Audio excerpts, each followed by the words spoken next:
Hello? Can you all hear me? Okay, I think we should start. People are still arriving, but we'll start up very smoothly.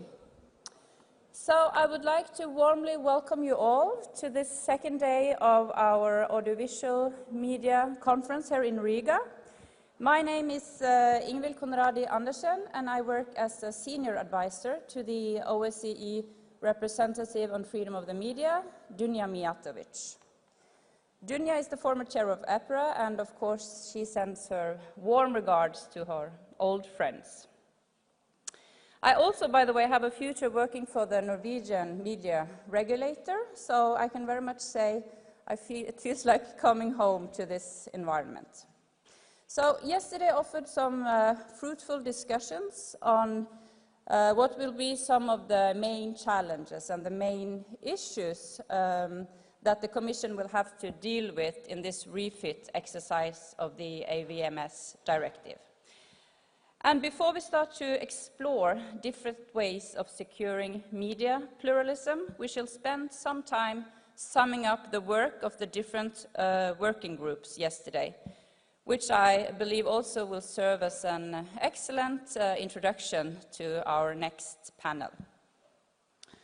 So the organizer has provided me with a list of the rapporteurs, and first I would like to call on Kerstin Morast. She is from the Swedish Broadcasting Authority, and she will report from the first working group on independence of regulators.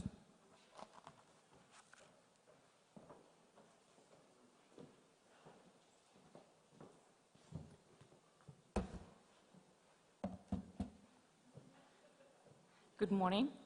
I'm kind of an analog person, but I try to do this from my computer, which means that you probably won't see me. Ladies and gentlemen, I had the pleasure of attending the working group moderated by Ms. Sylvia Grundman, and trying to make a summary in 5 minutes will be difficult since we had 3 very interesting presentations on the topic independence of regulators from the panelists Emmanuel Maché, Francesco Citano, I'm sorry, Francesco, and Tim Suter. Independence of regulators has been discussed for several years, and the main conclusion from this working group seems to be that we still have questions regarding the matter waiting to be solved.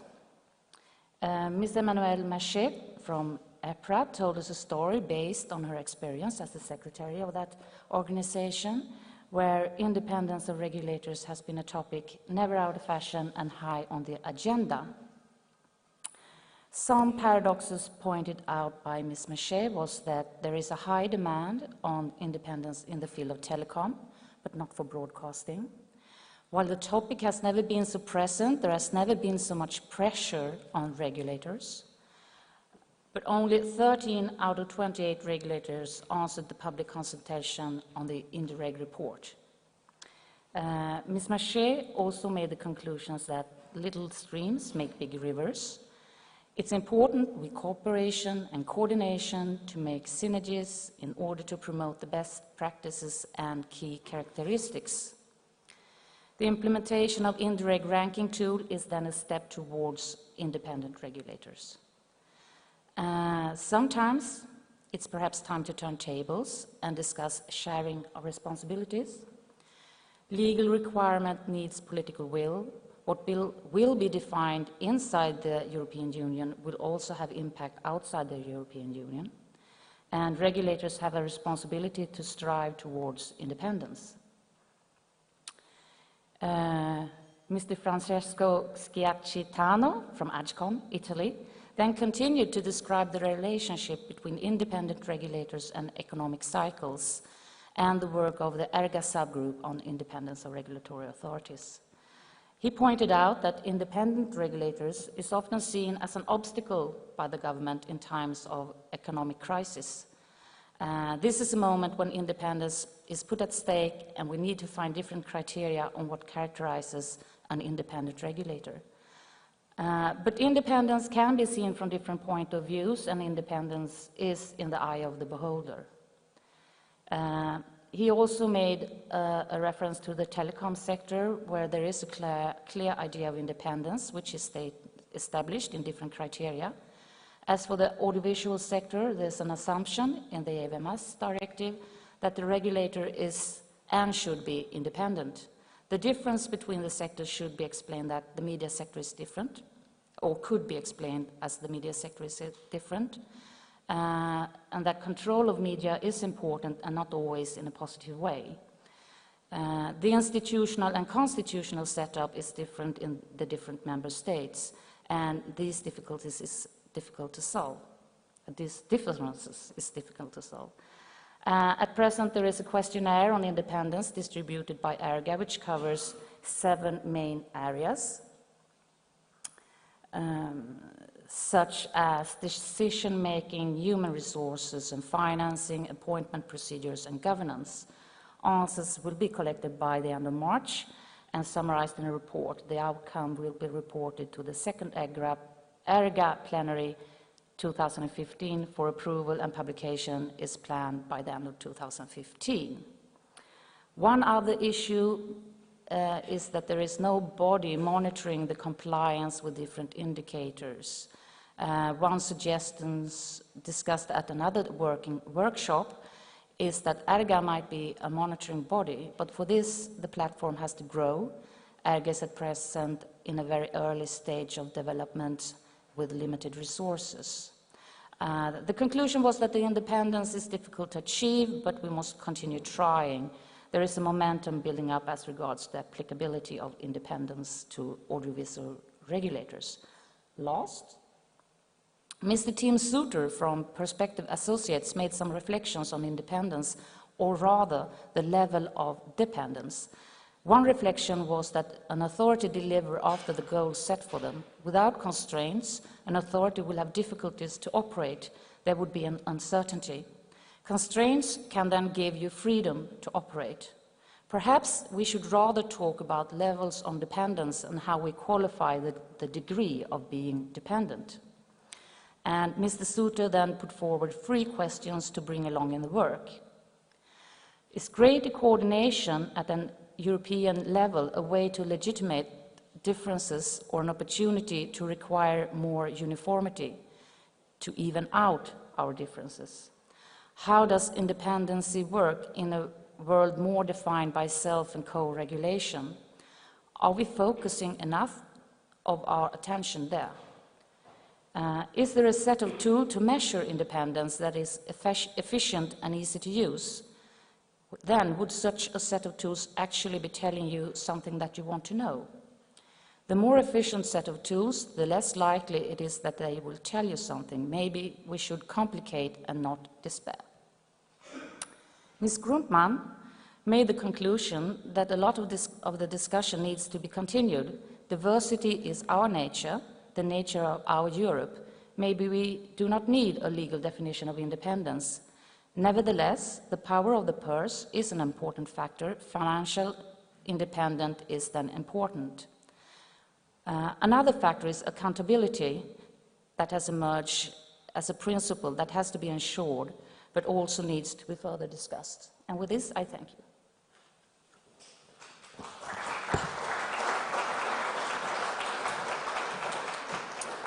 Thank you, Kerstin. Next rapporteur will be Oliver Schenk. He is from the federal government and Commissioner for Culture and the Media from Germany.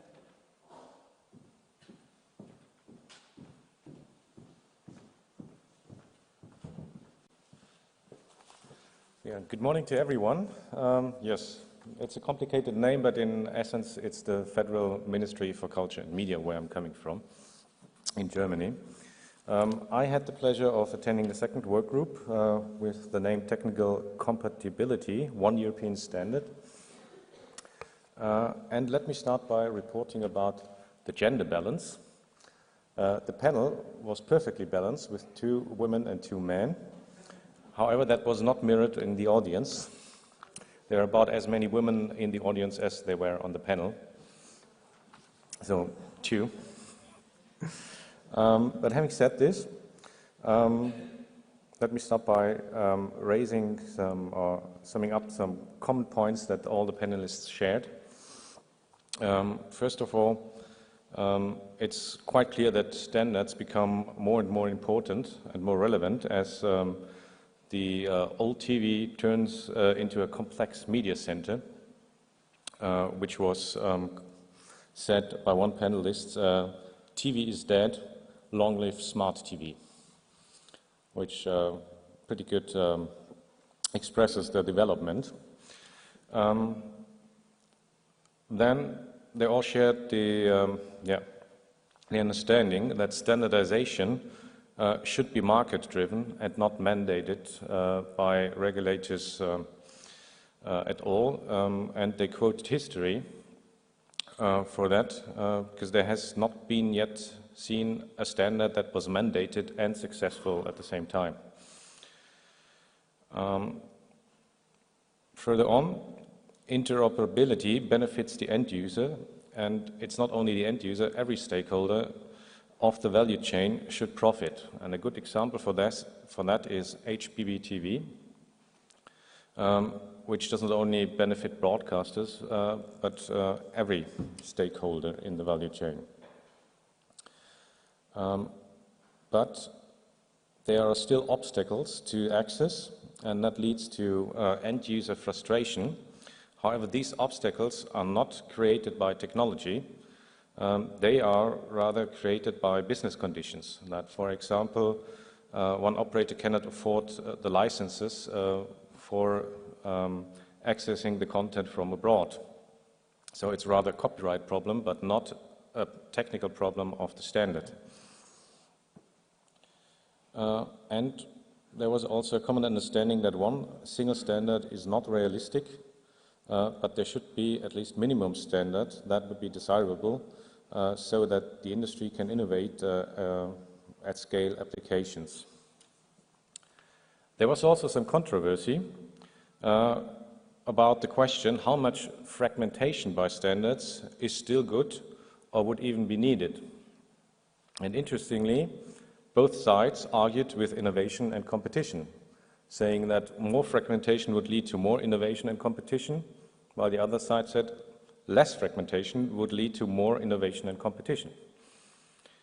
But it's pretty clear when you look at whom they had in sight, those saying that more fragmentation is good were probably referring to the benefits that first movers have when they develop a standard and just go ahead, leaving the rest of the industry behind. So it's pretty clear that they have an advantage, while the other side did that with regard to all market players. And of course, to develop a standard is always slower than just one company going ahead.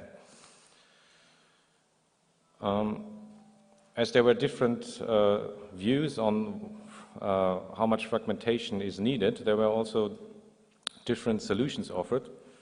The one side said just that transparency is enough. It's okay if the end user knows what he gets when he buys a product or a device. While others said transparency is not enough if one aggregator becomes a gatekeeper, which is very often the case nowadays. And there was then a warning of closed shop ecosystems because they reduce the choice of consumers.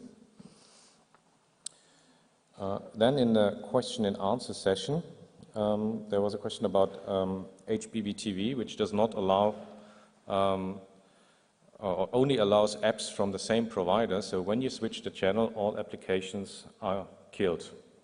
But this is because there was it's actually not the standard who does it, but there's no business model which would incorporate all channels. That leads to the separation of channels. There's one example where you could have applications from one provider while watching a different channel, and that is Australia, but there you had the consensus of all market players for a common application or common service.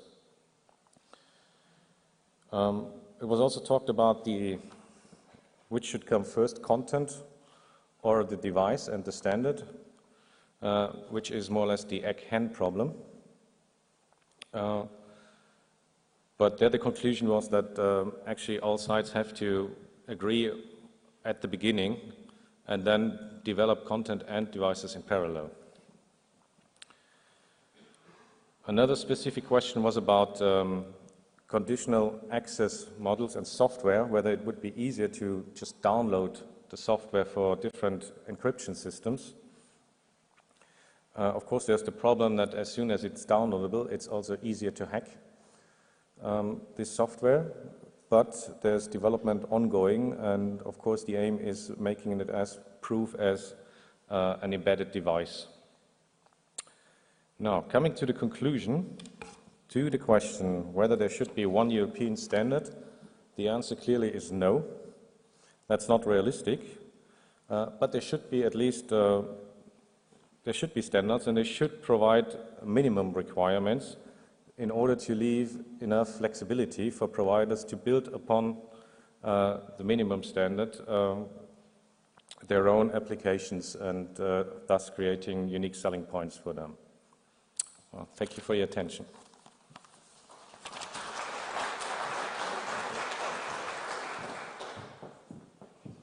Thank you, Oliver. And then we move on to the third working group. It was on access and findability. And the rapporteur there would be Marc Soignet. He is the policy manager at Digital Europe.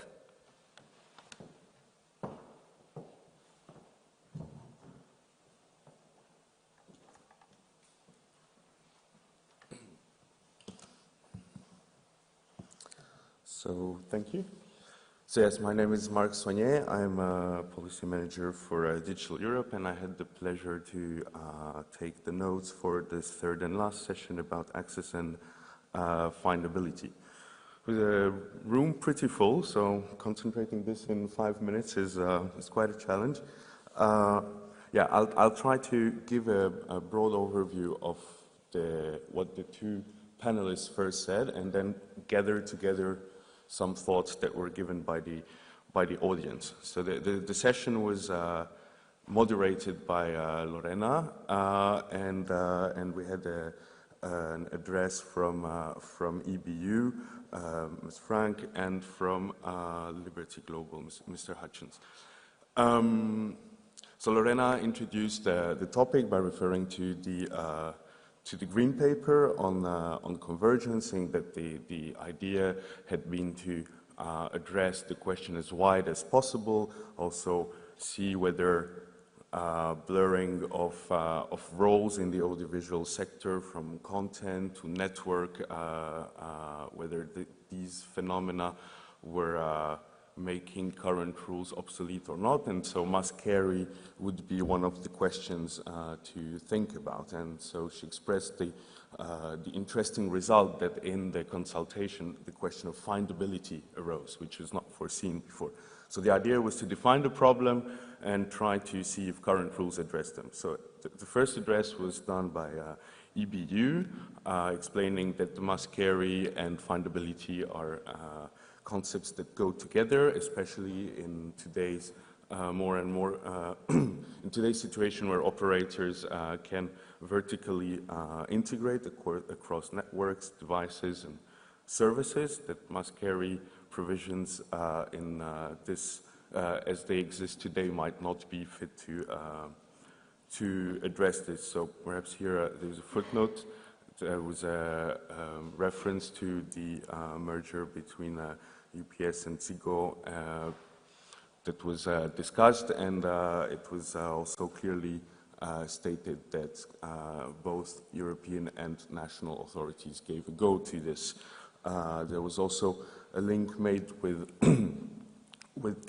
public catch-up being not making it into HBB TV offerings in this case, and the representative from Dutch Ministry also made a clear point on the fact that there was no legal possibility, neither political will to intervene here, because the Dutch authorities don't see the point in mandating or in favoring one technique, HBB TV, over another in a market that is extremely competitive and that is developing very quickly. So I think that was an important point. And so the EBU added that, that must carry is one thing, but with the diversity of offers today, findability becomes also a question. So you also have to find the content. So what was interesting in the panel is that obviously Mr. Hutchins didn't have the same view.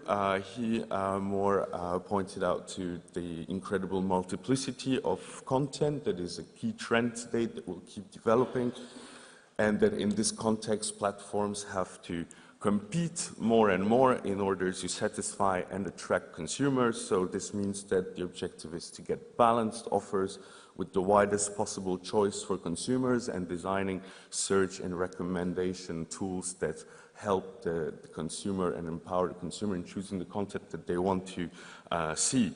And he made a very clear point saying that there is absolutely no market incentive to restrict access to public content, as it is known that it is one of the most valued and demanded content from consumers. So on the contrary, he put forward the idea of making the largest possible offer involving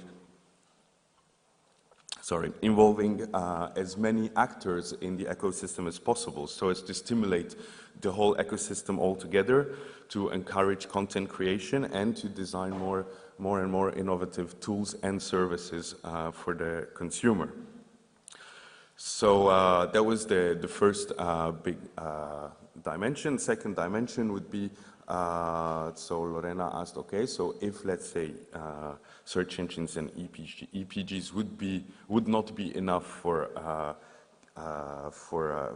the consumer, what is it that we could do? And here EBU came up with a proposal that for specific content of public interest, there could be the creation of a new category of operators, which would be audiovisual platforms, that the member states and Commission could help coordinating, could look at these platforms, see how many viewers there are, if and how they aggregate content, and if they do, and they have a strong position in the market, that some technology-neutral access and findability regulation could be imposed on them.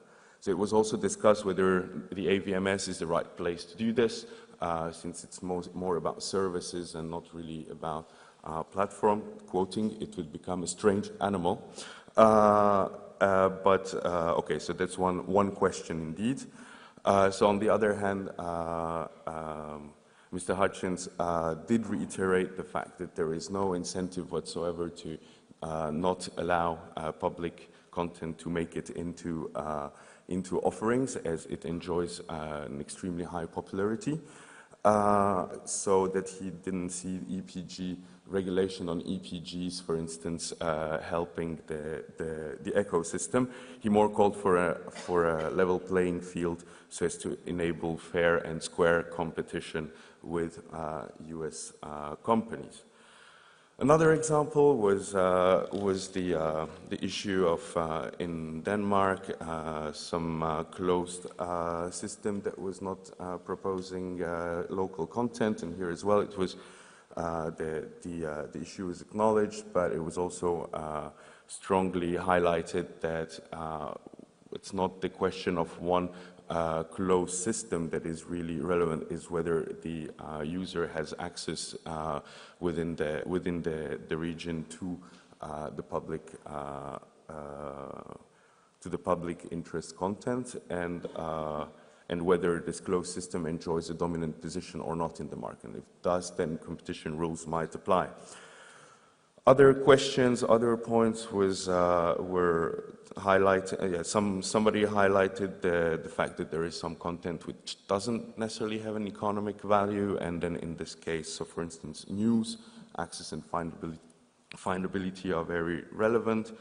Some other contribution was about whether if we impose must carry, should we also impose must offer, so as to make sure that platforms do get the content they are required to carry. Other contribution also had a thought for regional and minority televisions that, according to the speaker, without must carry or findability clauses would never make it to the consumer. This was then nuanced by considerations of technical feasibility.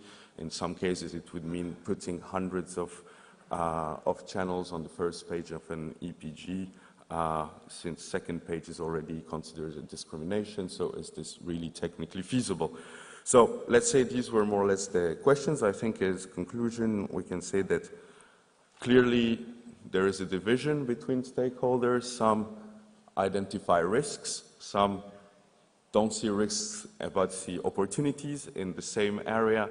The question also remains whether the risks are really already issues that need to be addressed. Can they be addressed in a technology neutral way? Is it the AVMS that has to address it, or is it other directives like access or universal service? Do competition rules help addressing these issues? So I think if we sum up, these are the questions that probably would need to further think about. And just one point, Lorena once again made it very clear that what she's really interested in is examples that support or counter certain statements. So she invites you to keep providing her with examples. Thank you.